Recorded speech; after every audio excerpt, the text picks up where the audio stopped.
देशाला युद्धजन्य परिस्थिती निर्माण झाल्यावर संपूर्ण देशभरात ब्लॅकआउट किंवा मॉकड्रिल केलं जाणार आहे।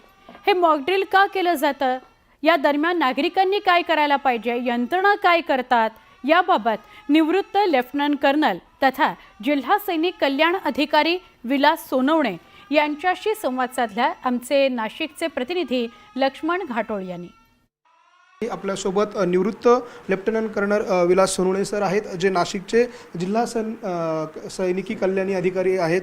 सर, सगळ्यात पहिले हे मॉकड्रिल म्हणजे नेमकं काय आहे, हे सामान्य नागरिकांना त्याबद्दल उत्सुकता आहे आणि नेमकं काय आहे हे थोडक्यात त्याबद्दल काय सांगाल? सगळ्यात पहिल्या अगोदर एअर स्ट्राईक किंवा मिसाईल स्ट्राईक यामध्ये होऊ शकतो, तर यापासून वाचवण्यासाठी, स्वतःला वाचवण्यासाठी आपण सर्व ओपन ठिकाणी न राहता तर एक घन म्हणजे एकदम जड बांधकाम, कॉन्क्रीटचं बांधकाम असेल अशा ठिकाणी आपण शेल्टर घेतलं गेलं पाहिजे। त्यामध्ये सबवे असेल, त्यामध्ये स्वतःचं बेसमेंट असेल, त्यामध्ये अजून एखादी भिंत असेल, तर एक सॉलिड भिंत, कॉन्क्रीटचं कोणतंही बांधकाम असेल तर त्याच्या शेजारी आपण उभं राहिलं, त्याला चिटकून नाही तर त्याच्या शेजारी आपण उभं राहिलं पाहिजे। तर त्यामुळे काय होतं, बॉम्ब हल्ल्यामध्ये दोन प्रकारचे अटॅक केले जातात। त्यामध्ये एक शॉकवेव्ह असते आणि दुसरं असतं त्याच्यामध्ये स्प्लिंटर असतं।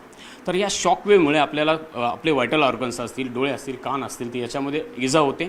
तसंच स्प्लिंटर असतात ते आपल्याला आरपार होतं आणि त्यामुळे वाईटला आपले जीव जाऊ शकतो।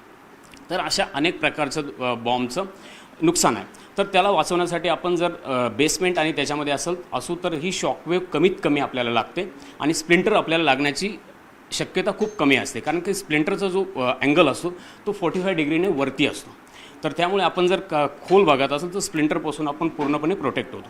तसंच वरच्या बिल्डिंगमध्ये जर आपण मल्टी स्टोरी बिल्डिंगमध्ये राहत असेल तर अशा ठिकाणी आपण कमीत कमी बाहेर विंडो असतील किंवा विंडो पॅन असतील आपले, तर विंडो पॅनला आपण प्लास्टिक कवर, जसं आपण गाडीला प्लास्टिक कवर लावतो तसं प्लास्टिक कवर जर लावलं तर त्याचे जे स्प्लिंटर्स आहेत तर त्या विंडो पॅनचे जे स्प्लिंटर आहे ती काच आपल्याला धोकादायक असू शकते।